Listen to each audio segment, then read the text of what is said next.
अस्सलाम वालेकुम व्यूअर्स, विच पाकिस्तान का नया एपिसोड लिए मैं हूं आपका मेजबान अब्दुर्रहमान। आज डिस्कस करेंगे सीपेक 2 को, जिसके तहत पाकिस्तान और चाइना ने मुश्तरका तौर पर 70 प्रोडक्ट्स तैयार किए हैं।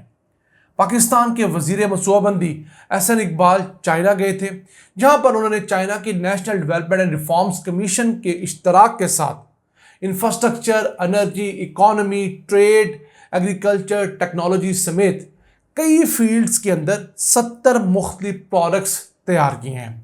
अब इन प्रोडक्ट्स में से चंद प्रोडक्ट्स के ऊपर चाइना के वजीर आजम का जो दौरा पाकिस्तान होगा अगले महीने अक्टूबर में, उसके दौरान दस्तखत होंगे।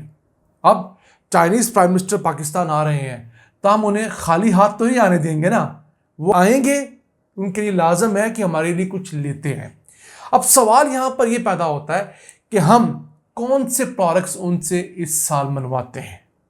क्या पहले की दफ़ा खर्चा ज़्यादा करने वाले प्रोडक्ट्स, या ऐसे प्रोडक्ट्स जो पैसे कमा कर देते हैं। अब जिन प्रोडक्ट्स को हाईलाइट किया जा रहा है, मैं पहले आपके साथ वो डिस्कस करता हूं और फिर बताता हूं कि मेरी ज़ाती राय में सबसे बेहतर प्रोडक्ट पाकिस्तान को सीपेक फेज़ 2 के अंदर कौन सा शुरू करना चाहिए। हम लोगों ने डेवलपमेंट की 5 मुख्तलिफ फील्ड्स तय की हैं, यानी कि 5E के नाम से इसको तय किया है, जिन्हें डेवलपमेंट कॉरिडोर्स भी कहा जा रहा है। मसलन एक, ग्रोथ पाकिस्तान के अंदर बढ़ाना मकसूद है, माशी ग्रोथ। फिर इनोवेशन को पाकिस्तान के अंदर, यानी कि पाकिस्तान में नित नई इजादात को फ़रोग़ देना है। फिर डेवलपमेंट तो हो, लेकिन ग्रीन डेवलपमेंट हो, यानी माहौलियात पर उसका नुकसान ना हो, बल्कि माहौल को, इर्द गिर्द की आब हवा को साथ लेकर डेवलपमेंट की जाए। फिर लोगों की लाइवलीहुड इंप्रूवमेंट हो, यानी कि लोगों का मेयार ज़िंदगी बुलंद हो। और 5वीं बड़ी चीज़ में यह है कि हम लोग आपस में कनेक्ट हों। Pakistan, Afghanistan, central Asia, China, ये तमाम मुल्क आपस में कनेक्ट हों। अब जो सबसे अहम प्रोडक्ट हम लोग उन्हें बार बार प्रपोज करें, वो रेलवे ML1 का मंसूबा है, जिसको हम लोगों ने $6 बिलियन पर लाकर रोका है। देखते हैं कि चाइना इस मामले में हमारी कितनी हेल्प करता है। दूसरा मंसूबा जो हम लोगों ने तैयार किया है वो KCR Karachi circular railway, $2 billion का मंसूबा है। और इस मंसूबे के जरिए कराची पूरे के अंदर एक सर्कुलर रेलवे चलेगी, जो कि रोज़ाना तकरीबन 4.5 से 5 लाख मुसाफिरों को सहूलियात देगी। फिर गवादर का एक ईस्ट बे है, उसका सेकंड फेज़ है।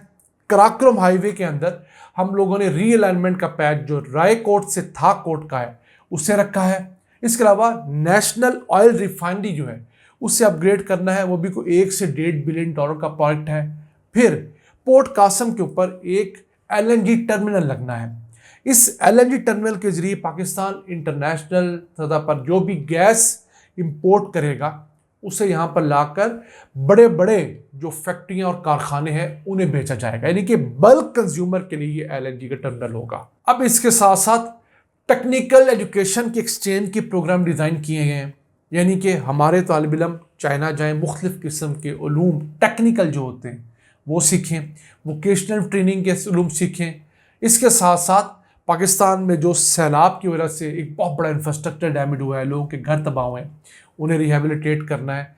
फिर डिजिटल इकोनॉमी के मंसूबे, मसलन अब पाकिस्तान में cloud computing, artificial intelligence, big data, ये जो इमर्जिंग टेक्नोलॉजीज़ की मुख्तलिफ फील्ड्स हैं, उन्हें फ़रोग़ देने के लिए चाइना से मदद हासिल करनी है। फिर पाकिस्तान ने इन 70 प्रोजेक्ट्स के अंदर जो स्पेशल इकनॉमिक जोन्स हैं, उन्हें फ़रोग़ देने के लिए भी रखा है कि यहाँ पर चाइनीज़ कंपनियाँ आकर रिलोकेट हो। मैं समझता हूँ सबसे अहम टॉपिक ये होना चाहिए, बाकी ML1 KCR बाद में होने चाहिए। क्यों? ये जो पाकिस्तान में स्पेशल इकनॉमिक जोन्स हैं, इनका मकसद ये था कि चाइना से इंडस्ट्रीज उठकर यहाँ पर आएंगी, यहाँ पर चीज़ें बनाएंगी, यहाँ से एक्सपोर्ट्स होंगी। उसका फ़ायदा पाकिस्तान को ये होगा कि पाकिस्तान में लाखों नई जॉब्स क्रिएट होंगी। और दूसरा, इन एक्सपोर्ट्स की वजह से पाकिस्तान के रेवेन्यूज़ भी बढ़ेंगे। चाइना अपना हिस्सा भी लेके जाएगा, लेकिन पाकिस्तान के डॉलर अकाउंट में मुसलसल पैसे तो आते रहेंगे। वो पाकिस्तान को एक बहुत बड़ा प्लस पॉइंट था। हमारी बदकिस्मती है कि हम लोगों ने सीपेक फेज़ 1 के अंदर 36 प्रोजेक्ट्स मुकम्मल तो कर लिए, जिन पर $24 बिलियन लगे हैं। इसके अलावा 22 प्रोजेक्ट्स सीपेक फेज़ 1 के अभी अंडर कंस्ट्रक्शन है, उन पर $5 बिलियन लग रहे हैं, यानी मजमूई तौर पर $29 बिलियन फेज़ 1 के अंदर खर्च हो चुके हैं। लेकिन हमने इस फेज के अंदर सब खर्चे करने वाले प्रोजेक्ट्स पहले मुकम्मल किए, जैसे पावर हाउसेस हो गए, बड़े बड़े run of the river projects हो गए, ये हमने खर्चे करने वाले प्रोजेक्ट्स या मोटरवेज के प्रोजेक्ट्स मुकम्मल कर लिए। ऐसे प्रोजेक्ट्स जो पैसे कमा कर अपना खर्चा भी उतारें और मुल्क को भी दें, वो भी हमने शुरू ही नहीं किए। 9 स्पेशल इकोनॉमिक जोन्स हम लोगों ने बनाने का ऐलान किया था, उन्हें फिर हम लोग 4 पर लेकर आए।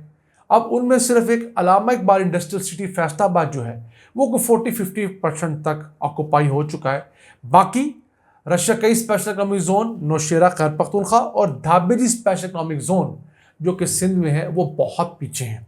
इसके अलावा एक बोस्तान स्पेशल इकोनॉमिक जोन, उसका फेज़ 1 भी मुकम्मल है बलूचिस्तान में, लेकिन वहाँ पर ऐसा कोई इंडस्ट्रियाँ नहीं लग रही। अब रशिया स्पेशल इकोनॉमिक जोन मुकम्मल तो है, चंद फैक्ट्रियाँ भी वहाँ पर लग चुकी हैं, लेकिन अभी भी वहाँ पर बिजली के कनेक्शन के मसाइल, गैस के मसाइल और इस तरह के मसाइल फेस कर रही हैं। दूसरी तरफ जो सिंध के अंदर धाबेजी स्पेशल इकोनॉमिक जोन है 1500 एकड़ का, उसके लिए जो लैंड लीज का एग्रीमेंट हुआ है वो अप्रैल 2024 में जाकर हुआ है। यानी हुकूमत सिंध ने उस प्रोजेक्ट के लिए जो ज़मीन दी है और उसके लिए जो मुआहदा किया है वो अब जाकर 2024 में साइन हो रहा है। हालांकि सीपेक 2013 का शुरू हुआ है, उस वक्त ये $46 बिलियन का था। मैच्योर होना शुरू हुआ 2015 में। अब इसकी जो वॉल्यूम है वो बढ़कर $62 बिलियन तक हो चुका है। तो 62 में से $29 बिलियन तो हम लोगों ने एक किस्म का इस्तेमाल कर लिया है। तो अभी भी हमारे पास तकरीबन $33 बिलियन का कुशन है। अब हमने ये देखना है कि फेज 1 के अंदर तो हम लोगों ने तकरीबन 2,36,000 नौकरियां क्रिएट की हैं मुख्तलिफ प्रोडक्ट्स की कंस्ट्रक्शन के दौरान। उनमें से 1,55,000 पाकिस्तानियों को जॉब्स मिली, बाकी चाइनीज को मिली। यानी 65% जॉब्स जो सीपेक ने जनरेट की पाकिस्तान में वो पाकिस्तानियों को मिली हैं और 35% चाइनीज को मिली हैं। पोटेंशियल सीपेक का ये है कि इसके जरिए पाकिस्तान में 12 लाख नौकरियां क्रिएट की जा सकती हैं और फंडिंग की तो हद ही कोई नहीं। क्यों? सीपेक बेसिकली चाइना के BRI प्रोडक्ट की एक शाख है, बेल्ट रोड इनिशिएटिव, जिसके तहत चाइना दुनिया भर में $8,000 बिलियन लगा रहा है इंफ्रास्ट्रक्चर के मंसूबों पर, एनर्जी के ऊपर, कनेक्टिविटी के ऊपर। तो उनके अंदर पाकिस्तान के हिस्से का $62 बिलियन 8% भी नहीं बनता। पूरा 8% तो कुछ कम बनता है, 7.25%। हम इसको बढ़ा सकते हैं, बेहतर कर सकते हैं, बशर्ते हम अपनी प्रायोरिटीज बेहतर करें।